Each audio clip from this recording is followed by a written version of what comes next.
ಇದರಲ್ಲಿ ಈ ಒಂದು ಫುಲ್ ಲೈನ್ ರೆಡ್, ಇದು ವೈಟ್. ಓಕೆ, ನೋಡಿ ಇದರಲ್ಲಿ ನಿಮಗೆ ಹೇಗೆ ಗೊತ್ತಾಗ್ತದೆ ಅಂತ ಹೇಳಿ, ಗಿಡ ನೋಡುವತ್ತಿಗೆ ಗೊತ್ತಾಗ್ತದೆ. ಆಮೇಲೆ ಮುಳ್ಳು ಉಂಟಲ್ಲ, ಗಿಡದ ರೆಕ್ಕೆ ಮುಳ್ಳು. ಓಕೆ ಸರ್, ಆ ಮುಳ್ಳು ಹತ್ತಿರ ಉಂಟು ನೋಡಿ. ಓಕೆ, ಈ ಒಂದು ಮುಳ್ಳಿನಿಂದ ಈ ಮುಳ್ಳಿಗೆ ಹತ್ತಿರ ನೋಡಿ, ಹತ್ತಿರ ಉಂಟು. ಇದರಲ್ಲಿ ನೀವು ನೋಡಿದ್ರೆ ದಿಸ್ ಇಸ್ ದ ಡಿಫರೆನ್ಸ್ ನೋಡಿ. ಇದರಲ್ಲಿ ಒಂದು ಮುಳ್ಳಾದ್ರೆ ಈಗ ನೋಡಿ, ಇದರದ್ದು ಶೇಪ್ ಬೇರೆ ಉಂಟು ನೋಡಿ. ಗಿಡದ ಶೇಪ್ ನೋಡಿ ಇಲ್ಲಿ. ಓಕೆ, ಹೀಗೆ ಬಂದು ಇಲ್ಲಿಂದ ಇಲ್ಲಿಗೆ ಕರು ಶೇಪ್ ಅಲ್ಲಿ ಉಂಟು. ಹೀಗೆ ರೌಂಡ್ ಶೇಪ್ ಅಲ್ಲಿ ಅದು ಸೀದಾ ಉಂಟು, ಅದು ಸರ್ತ ಉಂಟು. ಇದು ನೋಡಿ, ಇದು ಆ ತರ ನಿಮಗೆ ನೋಡುವ ಹೊತ್ತಿಗೆ ಗೊತ್ತಾಗ್ತದೆ. ಸರ್, ನಾವೀಗ ಈ ಕೃಷಿ ಬಗ್ಗೆ ಸುಮಾರಷ್ಟು ಮಾತಾಡಿದ್ವಿ. ಇದನ್ನ ತಿನ್ನೋದು ನಮ್ಮ ಆರೋಗ್ಯಕ್ಕೆ ಏನ್ ಲಾಭ ಅಂತ ಹೇಳಿ ನಿಮ್ಗೆ ಗೊತ್ತಿರುವಂತದ್ದು ಹೇಳಿ sir. Dragon fruit basically it is from a desert fruit. ಅದರಿಂದ ಇದರಲ್ಲಿ ಎಲ್ಲ ತರದ ವಿಟಮಿನ್ಸ್ ಎಲ್ಲ ಇದ್ದರಿಂದ ಇದು ಒಂದು ಡಯಾಬಿಟಿಕ್ ಕಾಯಿಲೆಗೆ ಬಹಳ ಒಳ್ಳೆಯದು. ಅದಲ್ಲದೆ ಹಾರ್ಟ್ ಪೇಷಂಟ್ ಇದ್ದವರಿಗೂ ಒಳ್ಳೆಯದು. ಹಾರ್ಟ್ ಪೇಷಂಟ್, ಕಿಡ್ನಿ ಪ್ರಾಬ್ಲಮ್ ಇದ್ದವರಿಗೆ ಒಳ್ಳೆಯದು. ನೀವು ಬೇಕಿದ್ರೆ ಇದನ್ನು ಗೂಗಲ್ ಸರ್ಚ್ ಮಾಡಿದರೆ ನಿಮಗೆ ಯಾವ ಥರದ ಬೆನಿಫಿಟ್ ಉಂಟು ಅಂತೇಳಿ ಎಲ್ಲ ಇದರಲ್ಲಿ ನಿಮಗೆ ಡ್ರ್ಯಾಗನ್ ಫ್ರೂಟಲ್ಲಿ ಗೊತ್ತಾಗ್ತದೆ. ಓಕೆ, ಆಲ್ರೆಡಿ ನಾನು ಇದ್ರ ಬಗ್ಗೆ ತುಂಬ ಸರ್ಚ್ ಮಾಡಿ ಒಂದು ವಿಡಿಯೋನ ಮಾಡಿದ್ದೀನಿ. ಡ್ರ್ಯಾಗನ್ ಫ್ರೂಟ್ ನಮ್ಮ ದೇಹಕ್ಕೆ ಏನೆಲ್ಲ ಅನುಕೂಲಗಳಿದೆ ಅಂತ ಹೇಳಿ. ಒಂದು ವೇಳೆ ನಿಮಗೆ ಆ ವಿಡಿಯೋ ಬೇಕು ಅಂತಂದರೆ ಐ ಬಟನಲ್ಲಿ ಕೊಟ್ಟಿರ್ತೀನಿ, ಹಾಗೆ ಡಿಸ್ಕ್ರಿಪ್ಷನ್ ಲಿಂಕ್ಸ್ ಆಗಿ ಕೊಟ್ಟಿರ್ತೀನಿ. ನೀವು ಅಲ್ಲಿ ಕೂಡ ಸಂಪೂರ್ಣ ಮಾಹಿತಿನ ಪಡಿಬಹುದು. ಈ ಡ್ರ್ಯಾಗನ್ ಫ್ರೂಟ್ ಹೂ ಅರಳುವುದು ಸಾಯಂಕಾಲ 6 ಗಂಟೆ ಮೇಲೆ. ಓಕೆ, 6 ಗಂಟೆ 7 ಗಂಟೆಗೆ ಅದರ ಹೂ ಅರಳುತ್ತದೆ. 6 ಗಂಟೆಗೆ ಅರಳಿದರೆ ಬೆಳಿಗ್ಗೆ ಸನ್ರೈಸಿನ ಒಳಗೆ ಇದು ಬಾಡಿ ಹೋಗ್ತದೆ. ಓಕೆ ಓಕೆ, ರಾತ್ರಿ ಮಾತ್ರ ಅರಳಿರುತ್ತೆ, ರಾತ್ರಿ ಅರಳ್ತದೆ. ಓಕೆ, ರಾತ್ರಿಗೆ ಎಲ್ಲಿಯಾದರೂ ಮಳೆ ಬಂದ್ರೆ ರಾತ್ರಿ ನಿಮಗೆ ನೊಣ ಎಲ್ಲ ಸಿಕ್ಕುದಿಲ್ಲ. ಹೌದು, ಪಾಲಿನೇಷನ್ ಆಗುವುದು ಹೇಗೆ ಗೊತ್ತಾಯ್ತಲ್ಲ. ರಾತ್ರಿಗೆ ಇರುವಂತ 1-2 ಕೀಟಾಣು ಲೈಕ್ ಇದಕ್ಕೆ ಒಳ್ಳೆ ಪರಿಮಳ, ದೊಡ್ಡದು ಹೂ ಆದ್ರಿಂದ ಬ್ಯಾಟ್. ಓಕೆ, ಬ್ಯಾಟ್ ಬಾವಲಿ ಪಾಲಿನೇಷನ್ ಮಾಡ್ತದೆ. ಇನ್ನೊಂದು ಉಂಟು, ಅದು ಮೋತ್ಸ್ ಅಂತ ಹೇಳಿದ್ರೆ ಒಂದು ಫ್ಲೈಯಿಂಗ್ ಚಿಟ್ಟೆ ಹಾಗೆ ಇರ್ತದೆ. ಇದು ಒಂದು ಕೀಟ ಉಂಟು. ಇದು ರಾತ್ರಿಗೆ, ಈ 2 ಕೀಟ ಮಾತ್ರ ರಾತ್ರಿಗೆ ತಿರುಗಾಡ್ತದೆ. ಆಮೇಲೆ ನಿಮ್ಗೆ ಅದು ಪಾಲಿನೇಷನ್ ಮಾಡ್ತದೆ. ಮತ್ತೆ ಬೇರೆ ನಿಮ್ಗೆ ಹನಿ ಬೀಸ್ ಅದೆಲ್ಲ ಬರುವತ್ತಿಗೆ ಬೆಳಿಗ್ಗೆ 4 ಗಂಟೆ ಮೇಲೆ ಬಂದ್ರೆ ಆಯ್ತು, ಇಲ್ಲದಿದ್ರೆ ಅದು ಪಾಲಿನೇಷನ್. 4 ಗಂಟೆ ಮೇಲೆ ನಿಮಗೆ ಹನಿ ಬೀಸ್ ಬರ್ತದೆ. ಆಮೇಲೆ ನಿಮಗೆ ಬೆಳಿಗ್ಗೆ 7 ಗಂಟೆ ಒಳಗೆ ಅದು ಪಾಲಿನೇಷನ್ ಆದ್ರೆ ಆಗ್ತದೆ. ಇಲ್ಲದಿದ್ರೆ ರಾತ್ರಿ ನಿಮಗೆ ಮೌತ್ಸ್ ಮತ್ತೆ ಬ್ಯಾಟ್ ಇದು ಪಾಲಿನೇಷನ್ ಮಾಡ್ತದೆ. ಒಂದು ವೇಳೆ ಏನೋ ಮಳೆ ಬಂದ್ರೆ ಅಂತಂದ್ರೆ, ಮಳೆ ಅಂತ ಹೇಳಿದ್ರೆ ರಾತ್ರಿ ಬಿಡದೆ ಮಳೆ. ನನಗೆ ಈ ಸರಿ ಮಳೆ ತುಂಬಾ ಇದ್ರಿಂದ ಮತ್ತೆ ರಾತ್ರಿಗೆ ಬಿಡದೆ ಮಳೆ ಬಂದ್ರಿಂದ ನನಗೆ ಪಾಲಿನೇಷನ್ ಸರಿಯಾಗಿ ಆಗದೆ. ಸುಮಾರು ಒಂದು 80% ಡ್ರಾಪ್ ಆಯ್ತು. 80% ಫ್ರೂಟ್ಸ್ ಡ್ರಾಪ್ ಆಯ್ತು. ನನಗೆ ಮೊದಲು ಮಳೆಗಾಲದ ಮೊದಲು ಈಗ ಇದರಲ್ಲಿ ಒಂದು 4 ಸಾರಿ ಹಾರ್ವೆಸ್ಟ್ ಮಾಡಿದ್ದೆ ನಾನು. ಒಳ್ಳೆ ಫ್ರೂಟ್ಸ್ ಸಿಕ್ಕಿತು. ಒಂದು ಸಾರಿ ಹಾಳಾಗಿ. ಸರ್, ನೀವೀಗ ಈ ರೀತಿಯಾಗಿ ನಡುವಲ್ಲಿ ಜಾಗ ಬಿಟ್ಟಿದ್ದೀರಲ್ವಾ, ಈ ಜಾಗದಲ್ಲಿ ಬೇರೆ ಏನಾದರೂ ತರಕಾರಿಗಳನ್ನ ಅಥವಾ ಏನಾದರೂ ಹಾಕ್ಬಹುದಾ? ಹೌದು, ಉದ್ದ ಬೆಳೆಯುವಂತದ್ದು ಏನು ಮಾಡುವಂಗೆ ಇಲ್ಲ. ಕ್ರೀಪರ್ ಹೋಗುವಂತದ್ದು ಮಾಡಬಹುದು, ಆದ್ರೆ ಸ್ವಲ್ಪ ಜಾಗ್ರತೆ ನೋಡ್ಬೇಕಾಗ್ತದೆ. ಹೋಗಿ ಗಿಡವನ್ನು ಟಚ್ ಮಾಡಬಾರ್ದು, ಇದು ಗಿಡಕ್ಕೆಲ್ಲ ಹಾನಿ ಮಾಡಬಾರ್ದು. ಆಮೇಲೆ ನಿಮಗೆ ಬೇಕಿದ್ರೆ ನೋಡಿ ಈ ತರ ಸೊಪ್ಪು ಮಾಡಬಹುದು. ನೋಡಿ ಇದು ಕೆಂಪು ಅರಿವೆ ಸೊಪ್ಪು ಎಲ್ಲ ಉಂಟಲ್ಲ, ಅದು ಮಾಡಬಹುದು. ಅರಿವೆ ಸೊಪ್ಪು ಮಾಡಬಹುದು, ಈ ಸೊಪ್ಪು ಮಾಡಬಹುದು. ನೋಡಿ ಅಲ್ಲಿ ತುಂಬಾ ಇಲ್ಲಿ ನೋಡಿ, ಇಲ್ಲಿ ನೋಡಿ, ಇದೆಲ್ಲ ಜಾಸ್ತಿ ಉದ್ದ ಬರುವುದಿಲ್ಲ. ಅದು ಬಂದ ಹಾಗೆ 1 ತಿಂಗಳ ಒಳಗೆ 2-3 ಇದೆಲ್ಲ ತೆಗಿಬಹುದು. ನಮಗೆ ಮಲ್ಟಿ ಹಾರ್ವೆಸ್ಟಿಂಗ್ ಇದು ಮಾಡಬಹುದು. ಅದರಿಂದ ಸ್ವಲ್ಪ ಆದಾಯ ಸಿಗ್ತದೆ. ಇದು ನೋಡುವುದಾದ್ರೆ ನಿಮಗೆ ಸೋರೆಕಾಯಿ ಅದು ಮಾಡಬಹುದು, ಬಿಡ್ಬಹುದು. ಅದು ಬಸಳೆ ಬಿಟ್ರೆ ಅದಕ್ಕೆಲ್ಲ ಇದು ಕೆಲಸ ಜಾಸ್ತಿ ಇದೆ. ಕುಂಬಳಕಾಯಿ ಮಾಡಬಹುದು. ಆ ತರ ಮಾಡಿದ್ರೆ ಮೇಲೆ ಹೋಗಕ್ಕೆ ಬಿಡಬಾರ್ದು. ಅದು ಒಟ್ಟು ಆ ಗಿಡ ನೆರಳು ಈ ಗಿಡ ಮೇಲೆ ಬೀಳಬಾರ್ದು. ನೆಲ ಇದರಿಂದ ನೆಲದಲ್ಲಿ ಎಷ್ಟು ಬೇಕಾದ್ರೂ ಆ ತರ ಅಲ್ಲಿ ಬಳ್ಳಿ ಉಂಟಲ್ಲ, ಹೌದು, ಆ ತರ ಬಳ್ಳಿ ಬಿಡ್ಬೋದು. ಈ ಸರಿ ನನಗೆ ಸೋರೆಕಾಯಿ ನಾನು ಹಾಕಿದ್ದೆ ಇಲ್ಲಿ, ಸಾಧಾರಣ ನನಗೆ ಲೋಡ್ ಅಷ್ಟು ಸೋರೆಕಾಯಿ ಸಿಕ್ಕಿದೆ. ತುಂಬಾ ಆಗಿದೆ ಅಂತ ಹೇಳಿದ್ರೆ ನಾನು ಎನಿಸ್ಲಿಲ್ಲ ಅಷ್ಟು ಆಗ್ತದೆ ಅಂತೇಳಿ ಹಾಗೆ ಬಿಟ್ಟಿದ್ದು. ಆದ್ರೆ ಇದಕ್ಕೇನು ನಾನು ಹಾನಿ ಮಾಡಲಿಲ್ಲ, ಆ ತರ ಆಗ್ತದೆ. ಯಾಕಂತಂದ್ರೆ ಇದಕ್ಕೆ ಹಾಕಿರುವಂತ ನೀರೆಲ್ಲ ಪಸೆ ಇಲ್ಲಿ ಬರುತ್ತೆ. ನಾವು ಇದಕ್ಕೆ ಸಪರೇಟ್ ಆಗಿ ಎಕ್ಸ್ಟ್ರಾ ನೀರು ಕೊಡ್ಬೇಕಾದ ಅವಶ್ಯಕತೆ ಇಲ್ಲ. ಅದೇ ನೀರು ಸಾಕ. ಹಾಗೆ ಇದ್ರೆ ಎಲ್ಲಿಯಾದ್ರೂ ನಡುವುದಾದ್ರೆ ಈ ಕಡೆ ಮಧ್ಯದಲ್ಲಿ ನಡ್ಬಹುದು, 2 ಕಂಬ ಮಧ್ಯದಲ್ಲಿ ಒಂದು ಗಿಡ ನಡ್ಬಹುದು. ಒಂದು ಗಿಡ ನಟ್ರೆ ಅದಕ್ಕೆ ಹಾಗೆ ನಾವು ಇದು ಕೊಟ್ಟಿದ್ದೇವಲ್ಲ, ಯಾವುದು ಗಿಡಕ್ಕೆ ಪ್ಲಗ್ಸ್ ಕೊಟ್ಟಿದ್ದೇವಲ್ಲ, ಆ ತರ ಗಿಡದ ಹತ್ತಿರ ಒಂದು ಇಲ್ಲಿ 2 ಪ್ಲಗ್ ಕೊಟ್ರೆ ಅಲ್ಲಿ ಬುಡಕ್ಕೆ ನೀರು, ಇದಕ್ಕೆ ಬಿಡುವತ್ತಿಗೆ ಅದಕ್ಕೂ ನೀರು ಬೀಳ್ತದೆ. ಮತ್ತೆ ನಾನು ಹೇಳಿದೆ ಇದರಲ್ಲಿ ನೀರಿನ ಪಸೆ ಇದ್ರಿಂದ ನಿಮಗೆ ವಾರಕ್ಕೆ 2 ಸರಿ ನಾವು ನೀರು ಬಿಡ್ತೇವೆ, ಅದು ಅಲ್ಲೇ ಸ್ಪ್ರೆಡ್ ಆದ್ರಿಂದ ನಿಮಗೆ ಇದರಲ್ಲಿ ನೋಡಿ ನೀರಿನ ಅಂಶ ಇರ್ತದೆ. ನೋಡಿ ಇಲ್ಲಿ ನೋಡಿ, ನೀರು ಚಂದ ಉಂಟು, ಇದು ಬರ್ತದೆ.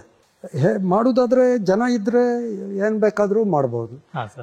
ಸ್ವಲ್ಪ ಲೇಬರ್ ಪ್ರಾಬ್ಲಮ್ ಇದ್ರಿಂದ ಎಷ್ಟು ವಯಸ್ಸಾದ್ಮೇಲೆ ನನಗೆ ಸ್ವಲ್ಪ ಮಾಡೋದಕ್ಕೂ ಕಷ್ಟ ಬರ್ತದೆ. ನಿಜ ಸರ್. ಇಲ್ಲ ಸರ್, ನೀವು ಈ ಏಜ್ ಅಲ್ಲಿ ಇಷ್ಟೆಲ್ಲ ಮೇಂಟೈನ್ ಮಾಡಿದ್ರಿ, ಅದು ಅಲ್ಲದೆ ಇಷ್ಟು ಚೆನ್ನಾಗಿ ಮೇಂಟೈನ್ ಮಾಡಿದ್ರಿ ಅಂತ ಹೇಳಿದ್ರೆ ನಿಮ್ಗೊಂದು hats off sir. Thank you. ಈ ಒಂದು ಏಜ್ ಅಲ್ಲಿ ಆಕ್ಚುಲಿ ನೀವೆಲ್ಲ ನಮ್ಗೆ ಸ್ಫೂರ್ತಿ. ಮಾಡ್ಬೇಕು. ಈಗ ನಾನು ಎಷ್ಟು ಕಷ್ಟ ಆದ್ರೂ ನಾನು ನಿಮ್ಮಂತ ಯಂಗ್ಸ್ಟರ್ಸ್ಗೆ ಪ್ರಮೋಟ್ ಮಾಡ್ತಾ ಇದ್ದೇನೆ. ಮಾಡ್ಬೇಕು ಅವರು. ಯಾಕಂತ ಹೇಳಿದ್ರೆ ಎಷ್ಟೋ ಜನರು ಈಗ ಎಷ್ಟು ಗ್ರಾಜುಯೇಷನ್ ಮಾಡಿದವರಿಗೆ ಕೆಲಸ ಇಲ್ಲ, ಕೆಲಸ ಸಿಕ್ಕುದು ಕಷ್ಟ. ಈಗ ಎಲ್ಲ ಕಂಪ್ಯೂಟರೈಸ್ಡ್ ಅದು ಇದು ಅಂತ ಹೇಳಿ ಬಹಳ ಕಷ್ಟ ಆಗ್ತಾ ಉಂಟು. ಅಂತವರಿಗೆ ಯಾರು ಬಂದ್ರೂ ನಾನು ಉತ್ತೇಜನ ಕೊಡ್ತಾ ಇದ್ದೇನೆ. ಸ್ನೇಹಿತರೆ, ನಿಮ್ಮಲ್ಲಿ ಯಾರಿಗಾದ್ರೂ ಈ ರೀತಿ ಒಂದು ಡ್ರ್ಯಾಗನ್ ಫ್ರೂಟ್ ನ ಬೆಳಿಬೇಕು ಅಂತ ನಿಮ್ಗೆ ಇಂಟ್ರೆಸ್ಟ್ ಇದ್ರೆ ನೀವು ಇವರನ್ನ ಕಾಂಟ್ಯಾಕ್ಟ್ ಮಾಡಬಹುದು. ಇವ್ರು ನಿಮ್ಗೆ ನರ್ಸರಿ ಮಾಡಿರುವಂತಹ ಗಿಡವನ್ನ ಕೊಡ್ತಾರೆ. ನಾನು ಅದ್ರ ಬಗ್ಗೆ ಸ್ವಲ್ಪ ನಿಮ್ಗೆ ಮಾಹಿತಿನ ಕೊಡ್ತೀನಿ. ಸರ್, ಈಗ ನಿಮ್ಗೆ ಒಂದು ವೇಳೆ ಯಾರಿಗಾದ್ರೂ ಗಿಡ ಬೇಕು ಅಂತಂದ್ರೆ ಎಷ್ಟು ದಿನಗಳ ಮುಂಚೆ ನಿಮ್ಮನ್ನ ಕಾಂಟ್ಯಾಕ್ಟ್ ಮಾಡ್ಬೇಕಾಗತ್ತೆ?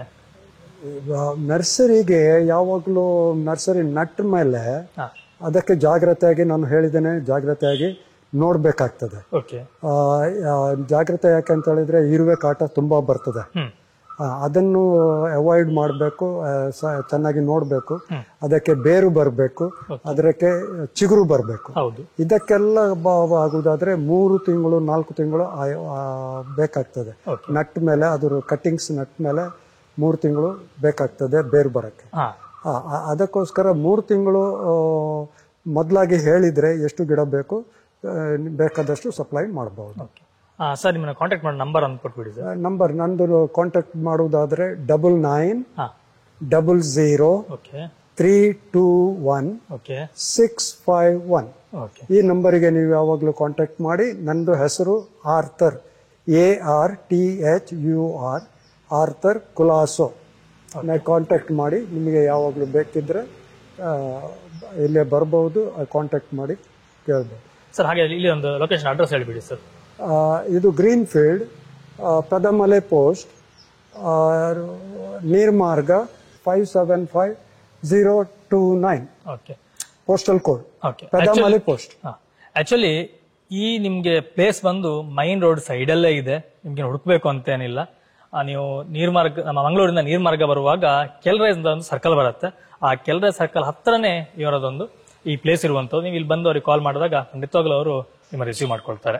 ಆದಷ್ಟು ನೀವು ಇಲ್ಲಿ ಬರೋ ಮುಂಚೆ ಅವ್ರಿಗೆ ಒಂದು ಕಾಲ್ ಮಾಡಿ ಬನ್ನಿ. ಯಾಕಂತಂದ್ರೆ ಅವರಿಗೂ ಸಹ ಇದು ಬಿಟ್ಟು ಸ್ವಲ್ಪ ಬೇರೆ ಬೇರೆ ಆ ಕಡೆ ಎಲ್ಲ ಹೋಗೋದಂತಿರುತ್ತೆ. ಹಾಗಾಗಿ ಆದಷ್ಟು ನೀವು ಕಾಲ್ ಮಾಡ್ಕೊಂಡ್ ಬನ್ನಿ. ಹಾಗೇನೆ ಕಾಲ್ ಮಾಡುವಂಥದ್ದು ಸಹ ಹಾಗೆ ಆದಷ್ಟು ನೀವು ಹಗಲಲ್ಲೇ ಕಾಲ್ ಮಾಡಿ, ರಾತ್ರಿ ಟೈಮಲ್ಲೇ ಕಾಲ್ ಮಾಡಿದ್ರೆ ಸ್ವಲ್ಪ ಅವರಿಗೂ ಸಹ ಕಿರಿಕಿರಿ ಆಗಿಸ್ಬೋದು.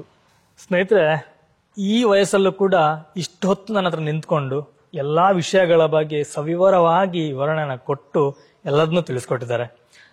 ಇವರಿಗೆ ಹೃತ್ಪೂರ್ವಕ ವಂದನೆಗಳನ್ನ ತಿಳಿಸ್ತೀನಿ ಸರ್. Thank you. ನಿಜವಾಗ್ಲೂ ನಾನು ಅನ್ಕೊಂಡಿರ್ಲಿಲ್ಲ ಇಲ್ಲಿ ಬರೋ ತನಕನು ನಿಮ್ಗಿಷ್ಟು ಏಜ್ ಆಗಿದೆ ಅಂತೇಳಿ ನಾನು ಅನ್ಕೊಂಡಿರ್ಲಿಲ್ಲ. ಬಟ್ ಬಂದಾಗ ನಿಮ್ಮ ಏಜ್ ಅನ್ನೋದು ನನ್ನನ್ನು ನಾಚಿಕೆ ಮಾಡಿಸ್ತು. ಯಾಕಂತಂದ್ರೆ ಈ ಏಜ್ ಅಲ್ಲಿ ಕೂಡ ಹಾಗೆ ನಮ್ಗೆ ಸ್ವಲ್ಪ ಸುತ್ತಾಡಿದಾಗ ತುಂಬಾ ಸುಸ್ತಾಗುವಂಥದ್ದು ಈ ಬೇಡ ಅಂತ ನಾವು ಬಿಟ್ಬಿಡ್ತೀವಿ. ಆದ್ರೆ ಈ ಏಜ್ ಅಲ್ಲೂ ಕೂಡ ನೀವು ಇಷ್ಟೊಂದು ಒಂದು ಕಾಳಜಿ ತಕೊಂಡು ಗಿಡಗಳ ಬಗ್ಗೆ ಪೋಷಣೆ ಮಾಡ್ತಾ ಇದ್ದೀರಿ. ನಿಮ್ಗೆ ಅನಂತ ಅನಂತ ಧನ್ಯವಾದಗಳು ಸರ್. ಇದೆಲ್ಲ ನಾವು ಮೇಲೆ ದೇವರಿಗೆ ಧನ್ಯವಾದಗಳನ್ನು ಮೊದಲಾಗಿ ಸಲ್ಲಿಸಬೇಕು. ಯಾಕಂತ ಹೇಳಿದ್ರೆ ಅವರು ಇಷ್ಟ ತನಕ ನಮಗೆ ಒಳ್ಳೆ ಹೆಲ್ತ್ ಕೊಟ್ಟು ಏನು ತೊಂದರೆ ಇಲ್ಲದೆ ಇದರಿಂದ ನಡೆಯೋಕ್ಕೆ ಆಗಲಿ ಏನಾಗಲಿ ಅವ್ರ ಮೇಲೆ ಅವರು ನಮಗೆ ಹೆಲ್ತ್ ಕೊಟ್ಟಿದ್ದಾರೆ. ಅದಲ್ಲದೆ ಈ ಥರ ತೋಟ ಇದರಿಂದ ಇಲ್ಲದಿದ್ದರೆ ಮನೆ ಮುಂದೆ ಕಡೆ ಚಿಕ್ಕದು ತೋಟ ಇದರಿಂದ ನಮಗೆ ಬೇಕಾದಷ್ಟು ಆಕ್ಸಿಜನ್ ಅದು ಎಲ್ಲ ಸಿಗ್ತದೆ, ಆಕ್ಟಿವಿಟಿ ಸಿಗ್ತದೆ. ಆಲಸ್ಯ ಮಾಡಿದರೆ ಏನು ಪ್ರಯೋಜನ ಇಲ್ಲ. ಅದಕ್ಕೋಸ್ಕರ ಎಂಥದ್ದು ನಾವು ಮಾಡೋದಾದ್ರೆ ನಮ್ಮದು ಮನೆ ಚಿಕ್ಕ, ದೊಡ್ಡ ಮನೆ ಕಟ್ಟಬೇಡಿ, ಚಿಕ್ಕ ಮನೆ ಕಟ್ಟಿ ವರಂಡ ಸ್ವಲ್ಪ ಜಾಗ ಜಾಸ್ತಿ ಇಟ್ಟು ಬೇಕಾದದ್ದು ತೋಟವನ್ನು ನಾವು ಮಾಡ್ಬೋದು. ಮನೆ ಮುಂದೆ ಕಡೆ ತೋಟ ಮಾಡಿ ಒಂದು ಗಿಡನೂ ನಾವು ಒಂದು ಪಿಲ್ಲರ್ಗೆ ಒಂದು ಗಿಡ ಮಾಡಿದರೆ, ಇಷ್ಟು ದೊಡ್ಡ ಗಿಡ ಒಂದು ಮಾಡಿದರೆ ಅಟ್ಲೀಸ್ಟ್ ವರ್ಷಕ್ಕೆ ಒಂದು ಸಾರಿ ಸ್ವಲ್ಪ ಹಣ್ಣಾದರೂ ತಿನ್ಬಹುದು. ಸರ್, ಹಾಗೆ ಹಣ್ಣನ್ನು ಹೇಳಿದ ನೆನಪಾಯ್ತು ನನಗೆ. ಒಂದು ಕ್ವಶನ್ ಲಾಸ್ಟ್ ಇದು. ಒಂದು ಹಣ್ಣನ್ನ ಈಗ ಹಾರ್ವೆಸ್ಟ್ ಮಾಡಿದ್ರೆ ಎಷ್ಟು ದಿನಗಳ ಇಟ್ಟು ನಾವು ಅದನ್ನ ತಿನ್ನಬಹುದು, ಅಥವಾ ಹೆಚ್ಚು ದಿನ ಇಟ್ಟಾಗ ಏನಾದರೂ ಸಮಸ್ಯೆ ಆಗತ್ತಾ? ನೋಡಿ, ಈ ಹಣ್ಣನ್ನು ನನ್ನ ಎಕ್ಸ್ಪೀರಿಯನ್ಸ್ ಅಲ್ಲಿ ನನ್ನ ತೋಟದಲ್ಲಿ ಬೆಳೆದ ಹಣ್ಣು ನಾವು ಎಲ್ಲಿಯಾದರೂ 15ರಿಂದ 20 ದಿವಸ ನಾವು ಇಟ್ಟರು ಏನೂ ಆಗುದಿಲ್ಲ. ಫ್ರೆಶ್ ಆಗಿರ್ತದೆ. ಎಷ್ಟು ದಿನ ನಾವು ಇಡ್ತೇವೆ ಅಷ್ಟು ರುಚಿ ಬರ್ತದೆ, ಅಷ್ಟು ಹಣ್ಣಾಗ್ತದೆ. ಹಾಗಾದ್ರೆ ನಾವೊಂದು ಫ್ರಿಜ್ ಅಲ್ಲಿ ಇಡೋದನ್ನ ಅವಾಯ್ಡ್ ಮಾಡಿದ್ರೆ ಒಳ್ಳೇದು. ಅಲ್ಲ, ಫ್ರಿಜ್ ಅಲ್ಲಿ ಇಟ್ರೆ ಇನ್ನೂ ಬಾಳ್ ತರ ಬರ್ತದೆ. ಫ್ರಿಜ್ ಅಲ್ಲಿ ಇಡಬಹುದು, ಏನ್ ತೊಂದರೆ ಇಲ್ಲ. ಫ್ರಿಜ್ ಅಲ್ಲಿ ಇಟ್ರೆ ಏನ್ ತೊಂದರೆ ಇಲ್ಲ. ಕೂಲ್ ಪ್ಲೇಸ್ ಅಲ್ಲಿ ಇಡಬಹುದು. ಅಲ್ಲೇ ಹಾರ್ವೆಸ್ಟ್ ಮಾಡುವ ಹೊತ್ತಿಗೆ ಹಸಿ ಮಾಡಬಾರ್ದು, ಒಳ್ಳೆ ಹಣ್ಣಾಗಿರ್ಬೇಕು, ಅದನ್ನು ಇಡಬಹುದು. Okay sir, thank you sir. ಬಹಳಷ್ಟು ಮಾಹಿತಿನ ತಿಳಿಸ್ಕೊಟ್ರಿ. ನಿಮ್ಮೊಂದು ಇಷ್ಟು ನಮ್ಮ ಸಮಯ ಒಂದು ಸ್ಪೆಂಡ್ ಮಾಡೋದಕ್ಕೆ ತುಂಬಾ ತುಂಬಾ ಧನ್ಯವಾದಗಳು sir. Thank you. Okay, thank you very much. ಸ್ನೇಹಿತರೆ, ಇಷ್ಟು ದಿನ ನಾವು ಅಂಗಡಿಯಿಂದ ತಂದಿರುವಂತಹ ಡ್ರ್ಯಾಗನ್ ಫ್ರೂಟ್ನ ತಿಂತಿದ್ದೀವಿ. ಆದರೆ ಮನೆಯಲ್ಲಿ ಯಾವುದೇ ರೀತಿಯ ಕೆಮಿಕಲ್ಗಳನ್ನ ಹಾಕದೆ ಶುದ್ಧವಾಗಿ ಬೆಳೆದಿರುವಂಥ ಒಂದು ಶುದ್ಧವಾದ ಡ್ರ್ಯಾಗನ್ ಫ್ರೂಟ್ನ ಟೇಸ್ಟ್ ನೋಡ್ತೀನಿ. ಆ್ಯಕ್ಚುಲಿ ನನಗಿಲ್ಲಿ ಕೊಟ್ಟಿರುವಂಥದ್ದು ನಾರ್ಮಲ್ ಆಗಿ ನೋಡ್ಬೋದು ನೀವು, ಇಲ್ಲಿ ಕೆಂಪು ಬಣ್ಣದ ಒಂದು ಡ್ರ್ಯಾಗನ್ ಫ್ರೂಟು.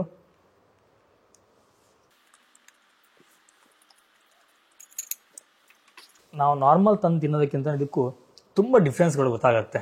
ನಮ್ಗದನ್ನ ತಿನ್ನುವಾಗಲಿ ಅದರ ಫೀಲ್ ಆಗುತ್ತೆ, ರುಚಿಯಲ್ಲಾಗಲಿ ಅಥವಾ ಆ ಒಂದು ಘಮ ಎರಡೂ ಕೂಡ ತುಂಬಾ ಡಿಫ್ರೆಂಟ್ ಆಗಿದೆ, ತುಂಬ ಚೆನ್ನಾಗಿದೆ. ಸಾರಿಗೆ ಆ್ಯಕ್ಚುಲಿ ನಾನೊಂದು ಥ್ಯಾಂಕ್ಸ್ ಹೇಳಬೇಕು, ಇಷ್ಟೊಳ್ಳೆ ಹಣ್ಣನ್ನು ತಿನ್ನಲಿಕ್ಕೆ ಕೊಟ್ಟಿದ್ದಕ್ಕೆ.